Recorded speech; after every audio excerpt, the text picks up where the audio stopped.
This is Paperback Warrior Podcast, lucky episode 13.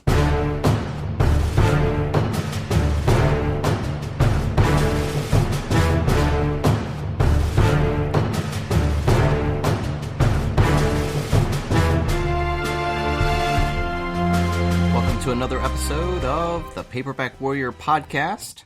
I'm your co-host, Eric. I've got my co-host, Tom, here with me today. And, man, it's the end of September already. It seems like this month flew by. This is our fourth episode this month. And, man, we've covered a ton of books. You can find all of our reviews for September on paperbackwarrior.com. On the far right side of the screen is a section called The Archives. Below that is the months of 2019. Just click on September, or really any month that you want to check out, and it'll provide a list of each review. And the titles are clickable, so you can see everything we did for September. A lot of the books we talked about right here on the podcast are in that section for September. But definitely take a look at that. And remember, new reviews every weekday morning, 6 a.m. Eastern Standard Time. You can also find us on Facebook, Twitter, Instagram. I sound like a broken record here, but definitely visit the site. We've got so many reviews out there. The site's about 4 years old now, so there's a lot of content. There's a lot of research that you can do by delving into those. Tom, what are we talking about today? Today we're going to be doing a feature on Max Allan Collins' Quarry series, as well as reviewing one of the installments of the Quarry books. And you are going to review Butcher number 23 by the house name of Stuart Jason, right? Yeah, exactly. Okay, yeah. I know he did some writing under the name Jason Stewart also, just to confuse matters. But before we kind of get into the heart of the matter, I'm going to do our last episode of a pledge drive. The sound quality of the show needs to get better, and in order to do that, we need to buy some equipment, some sound mixers and microphones that cost just too much for us to be expected to dig into our pocket, which is where you come in. If you have the money and you enjoy this podcast and you're willing to support it and you want it to sound better, like a good podcast should, I'm asking for you to reach into your pocket and pledge some money. If you can't afford it, it's okay. We're overjoyed to have you as listeners. We're not going to take ads on this show. I don't think we're such a niche podcast. There's just no sponsor out there who's going to want to throw money at us to advertise to the few hundred listeners that we do have. But I'm hoping that some of these few hundred listeners, you in particular, are willing to donate money so we can improve the sound quality of this. The means by which you can do that would be to via PayPal. You can direct a PayPal payment to paperbackwarrior@yahoo.com, or we're going to try to get a donate link up at paperbackwarrior.com at our flagship site. Again, if this is something you can find in your heart to support, we would really greatly appreciate it, and we're going to put all that money right back into the podcast to make it sound great. Hey, thanks for that. And before we get into the feature and our reviews this week, hey, it's the last episode of September. So what were your favorite books that you read this month? Okay, so my September greatest hits, this time I came organized. Inquest by Milton Ozaki. Again, these are all reviewed on paperbackwarrior.com. I really enjoyed that book. I thought it was a fun old crime novel. The Woman Chaser by Charles Willeford. Holy cow, is that guy a good writer. I'm going to do a whole episode, a feature on him coming up in the next few weeks, I hope. But man, he is really something special. I read Soldier of Fortune Bloodbath by Peter McCurtain and reviewed that on the site, where our Soldier of Fortune Jim Rainey goes after Hawaiian separatist terrorists. Murder Takes a Wife is a standalone novel by this author James Howard that I want to read a lot more of. What a great book that was. And the last book in my greatest hits list for September is Mute Witness by Robert Fish, writing as Robert Pike. You guys may know it better because it was adapted into the film Bullitt, Bullitt, and that was another outstanding book. Anyway, all those reviews are there. How about you? What was your September like?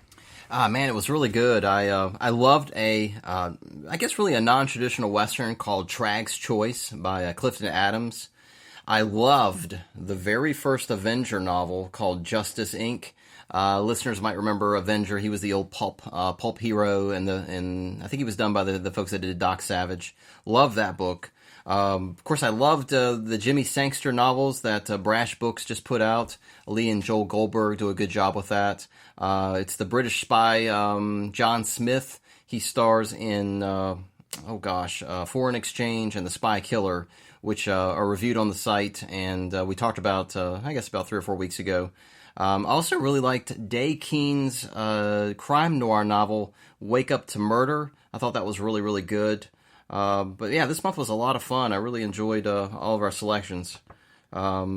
But anyway, let's talk about the feature. I think you were going to do Quarry, which is some kind of hitman, right? Yeah. So let's talk about Quarry. Quarry is a series written by Max Allan Collins, who's had tremendous success over his career. He's still alive and well, and thank God, still writing. He wrote series. Ms. Tree was one of his series. Nate Heller was one of his books. He did a historical fiction series on Eliot Ness. He did a lot of work in the comic books era. Many of his books have been adapted into movies. Most famously, Road to Perdition was a movie based on one of his books. But my favorite series by him stars a hitman known as Quarry. The series was written when Max Allan Collins was a grad student in a creative writing program, I believe in Iowa. The first book was originally published under the name The Broker, and it has since been reprinted by Hard Case Crime, as the whole series has, under the name Quarry. And that's from 1976. The books take place in 1973, or at least they begin in 1973, with a Vietnam vet, a U.S. Marine, who we only know as Quarry. It's first person narrated, so he tells us that Quarry is not his real name, and it's none of our business what his real name is. Anyway, he comes back from Vietnam, finds out that his wife cheated on him, kills the guy who was having sex with his wife by basically kicking the jack out from under a car while the dude is doing some car work, is able to beat the rap on that because the returning war hero whose wife was cheating on him thing. Anyway, that attracts the attention of a guy named The Broker, who is basically a broker for hitmen, who hires this guy Quarry, gives him a job as a paid assassin for hire. And so it's what's interesting to me, one of the many things that's interesting about the series, 4 of the books were written in the 1970s. One book was written in 1987. That was Quarry's Vote, also called Primary Target. 4 books were written in the first decade in the 2000s. And 5 books have been written in the past decade since 2010, including one coming up in November 2019 called Killing Quarry. So that's a total of 14 books. Again, they're all very easily available right now as ebooks or as hard case crime reprints with beautiful covers, some of which I think might have been by Robert McGinnis. What's interesting is that all the books take place in the 70s and maybe even creeping into the 80s. It started out as a contemporary series where he was writing books in the 1970s about a Vietnam vet in the 1970s who was a hitman, but he's continued writing them from that era. So now because the series has continued for so long, it's a retro series. There's an interesting element to it where midway through the series chronology, something occurs and Quarry comes into possession of a list of hitmen belonging to the broker. And so the series really switches gears at that point in the chronology, where Quarry is basically stalking hitmen to learn who their target is, and then he approaches the target, tells them they've been targeted by another hitman, and he's willing to kill their hitman for money. So some books, Quarry is killing a target, or going after a target that the broker assigns him. Some books, Quarry is going after a hitman before he can kill a target. So the series order itself is an absolute mess. Max Allan Collins has no real interest in writing these books in any particular order. And so I know, Eric, you're obsessed with what the series order is as you're putting these things on the website. And Quarry's always been a real thorn in your side, figuring out what to call number 1, because the publication order has nothing to do with the actual sequence of events in series order. Yeah, there's a couple websites out there that have different order of where you can, of which order you should read these books. It reminds me of when folks used to do the comic book chronology, and they would list different things, and it kind of reminds me of that. So there's a little bit of mythology on which order to read these in. My only experience is I read what was called the first Quarry. Right, which is actually written in 2008 and was like Quarry's origin story. Chronologically, it takes place first in the series, even though it was written well into the 21st century. Yeah, it does a really good job of showcasing the novel in the 70s, and it, like you said, it's really the origin story. And I guess if you're going to start with anything in the Quarry, I would start with that book. Yeah, I would either start with the first Quarry, which is where I started as well, or just start with the one titled Quarry, which was the first one that was written. The good news, though, is that series order really doesn't matter as long as you understand that half the books Quarry is a hitman working for the broker, and the other half he's trying to kill other hitmen. And Max Allan Collins, he feels like he has the latitude to write books in any stage of Quarry's personal evolution that he chooses. So trying to figure out where the book falls in a timeline is really a fool's errand, but it doesn't matter. I guess that's the important thing. The books are written in first person, and these are extremely violent books, but Quarry is also is funny as hell. He gets laid in graphic detail, which is always welcome for me. He's a swimmer, so that's kind of a fun thing. Is when he unwinds, he goes to a hotel and swims laps. He has a work partner for many of the books. The way his hitman works is that the broker pairs him up with a partner, and one partner does the surveillance for a week or two to get the pattern of the target that they're going to kill. And then that would be the passive partner, and then the active partner arrives, gets a briefing, and actually does the killing. His passive partner is a gay character, but it's never cartoonish. I mean, this was in the 1970s that this character was written, and it was done, I don't know, with real compassion, and there's in the fact that he's gay, but he happens to be a hitman. The fact that he's gay is just a real secondary concern. So points for kind of societal bravery for Max Allan Collins. Most of the series takes place in the Quad Cities, or at least based there, on the Iowa-Illinois border along the Mississippi, like Moline, Illinois. Now, they adapted the Quarry books into a TV show a couple years ago on Showtime. It was canceled after one season. And I am here to tell you that the TV series sucked. Now, there's people out there who I know and like and respect who also enjoy the Quarry series, who like that TV show. I don't know what to say to you guys. This series was terrible. Again, this is coming from me, and I'm a bit of a Quarry fundamentalist because I love this series so much. They moved the action down south in the Mississippi to Memphis, and they gave it a real kind of sweaty Memphis southern feel, and the books just aren't like that. They actually made a Quarry movie called The Last Lullaby in 2008, starring Tom Sizemore. I think they changed the names. And I think the book is based on The Last Quarry, which chronologically is the last book in the series. I'm not sure. I haven't seen it. It's actually hard to find, but it's very well reviewed.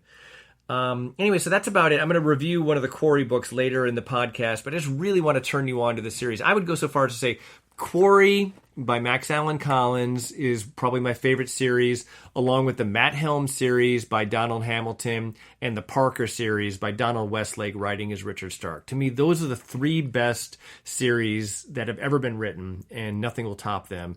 And I'm just overjoyed that Max Allan Collins is still alive and well and still cranking out a Quarry book every year, because I will read these books again and again and again until the day I die.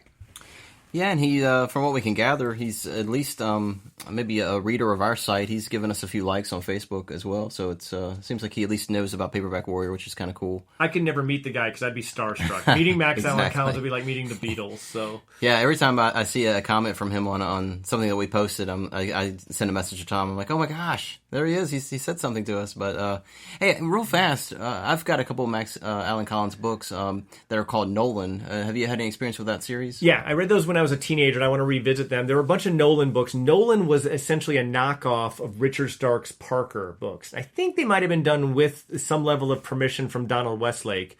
And so if you have run out of the Parker books, you should probably enjoy the Nolan books. The first two Nolan books were compiled together by Hard Case Crime under the title, what was it, 2 is a Lonely Number or something like that? You have it here? No, you don't have it. I don't know, it's a Max Allan Collins book starring Nolan. Nolan number 1 and 2. Number 1 was originally titled Bait Money, and number 2 was something else. I can't remember them off the top of my head. But basically, it's like Solar Ponds was a pastiche of Sherlock Holmes. Nolan is a pastiche of the Parker books by Donald Westlake. They're short reads. They're excellent. I think they're a lot more gritty and less fun than the Quarry books. The Quarry books are just fun. I find myself laughing out loud as I read them, even though they are deeply violent books. I think Nolan is humorless. Well, good to know. Yeah, that was really interesting. I like Quarry a lot, but you're the Quarry reader of the site, so I kind of stay away from it, even though I like reading them. So I just let you go to town with those. I love them, man. All right, so we're going to move on to another series that people really like called The Butcher. So this is going to be Butcher number 23, Appointment in Iran. If you are familiar with the Butcher series, It was released by Pinnacle from 1970 to 1982, and it was influenced by The Executioner and a lot of the vigilante serials of that time period. There was a ton of them. Author James Dockery wrote the majority of the first 26. Michael Avallone authored the last 9. These books can be read in any order, and it's a really simple premise. Butcher, which is the book series is called Butcher, Butcher, but the character is Bucher. It's just a one name character. He doesn't have a last name or anything like that. It's just Butcher. He was a crime overlord of the syndicate's East Coast division, but after personal conflict, he left the business only to find a price on his head from the international underworld. So he now works for a shadowy government agency called the White Hats, which is just proverbial for the good guys. The White Hats sent him all over the world fighting crime. This is the 23rd volume, titled Appointment in Iran. It was published in 1977 with really beautiful artwork by Fred Love. And I'm going to tell you one thing. I absolutely despised this series debut. I tried one book, which was called Kill Quick or Die. It was the first book. Hated it. I mean, absolutely despised it. And I own 34 of these books. I ended up getting them on sale somewhere and just bought them. But the cover of this book kind of seduced me, and I'm glad it did because this was a lot of fun. The book begins with Butcher waiting on his 21-year-old sex doll, Caroline, to arrive back at his apartment. He's got a lot of plans for what he's going to do to her. Instead, he receives a call from the mob stating that they've got Caroline and they want to have a meeting with him. Remember, the mob has a price on his head, so he's sort of hesitant about going to this meeting, but he agrees. And it's really ridiculous if you think about it, because his goal is to wipe out the mob, right? That's what he's been doing the whole series. He walks a half hour down the street from his apartment to a mob bar that's ran by mobsters. I mean, why not just take out that bar? He's so close, a half hour away. But anyway, he goes to the bar, and they have a deal set up. They want to offer him this proposal where they will lift the price. They'll lift the hit on Butcher if he will do one international favor for them. So they'll lift the hit on him, and he'll be free from the mob. But they want him to do this assassination in Iran, of all places. And they give Caroline back to him as an opening gift, and then they offer Butcher the job, and he accepts it. But the weird thing is the details of the hit aren't going to be provided until Butcher arrives in Beirut. So the whole thing kind of seems ill-advised. And then Caroline, she's got like this mysterious agenda. I'm not sure what she was up to, but she tags along. And she's got to have an agenda besides just a lousy lay with a butcher. So I'm not sure what she was going with, but the book kind of expands on that. The narrative's second half is pretty tight. Butcher attempts to learn more about the syndicate's involvement in the Middle East. Along the way, he faces Israeli intelligence. He faces the PLO, which a lot of people that are a little older remember the Palestine Liberation Organization. And he faces syndicate hitmen as well. And then he discovers who the assassination target is. And I'm not going to ruin it for you, but it's interesting. So Dockery's really, his best ideas revolve around Caroline.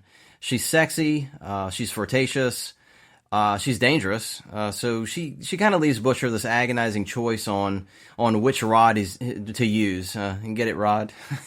I kill me. Anyway, overall, it's really worth reading. It's not the greatest book on my shelf by any means, but if you know what to expect with this kind of high-numbered men's action series, I think it certainly delivers the goods. I really enjoyed it. I read one Butcher book. I can't remember if it was a Dockery or an Avallone. It was called The Man from White Hat, because that's the name of the spy agency that he's a member of, is White Hat. And I thought it was just kind of okay. I mean, I think it's sort of a neat idea that there's this continuing thread of Butcher having to duck mob assassins who are coming after him to settle the score for him leaving the mob under such bad terms while he's trying to complete these spy assignments for a secret government agency or anti-crime assignments. I just wasn't bowled over by the Man in White Hat edition enough to make me continue delving into the series. I remember I also acquired a complete set of that series and ended up selling them all as a block on eBay, just because I figured that, one, I see them around all the time, so if I decide to delve back into it or become a Butcher advocate, that I could get them pretty easily. And two, I just think that the the covers really don't reflect the quality of the books. The covers are just so beautiful, and the quality of the books, I think, are for the most part substandard with some clear exceptions. I suspect that the Avalons are better because he was just a terrific author. Yeah, and two things to that, too. I think you told me that you had heard that Go Die in Afghanistan is the best of the bunch. Well, Stephen Mertz is sort of like the living expert on Michael Avalon, and every time someone mentions The Butcher and his work for them, he says Go Die in Afghanistan is the best. And Mertz is a smart guy who's probably knows more about Avalon than Avalon's own son, who I kind of know. And so I take him at his word. Well, there was a little bit of mystery on this one, and I posted it on the Facebook groups that are dedicated to this kind of fiction. Supposedly Dockery wrote this book, and Spy Guys and Gals, which is an excellent resource, a great site to visit, their source said that Dockery did it. We talked to Michael Avalon's son, and he seemed to think it was Dockery as well. But what's interesting is, from what I remember, Avalon, when he wrote The Butcher, he didn't put a lot of emphasis on Butcher quick drawing his P-38 and shooting down bad guys in the Old West fashion. And in this book, there's a lot of emphasis on that. So I don't know. And I think another, I won't say his name, but another author that visits the site quite often, or visits the Facebook group, he was kind of torn. He says, okay, it doesn't read like Dockery, but it doesn't read like Avalon, so we may not really ever know who wrote this book. It doesn't, I've read the debut, which was by Dockery, and his style to me sucks. And I mean, it's just terrible. There's a review on the site written by one of our friends who used to write for us. It's one of the most hilarious reviews on the site. Just basically panning a Butcher book. I can't remember which one it was. Yeah, it's I think it's called Gore in Gotham, which is the last book of the series, and he panned it pretty hard. But I think that one was written by Avalon. But I don't like Dockery's style at all, and that's what surprised me about this book. I thought it was written by Avalon because it's really good. But apparently some people say Dockery wrote it. We'll never know. Yeah, we'll never know. Let's move on. Move on. Yeah. So my next review is going to be for the Quarry book called Quarry's Choice by Max Allan Collins. We've surmised, or we posit, that this is the second book in the Quarry series if you are trying to put them in some sort of date order. It was actually written by Max Allan Collins in 2015.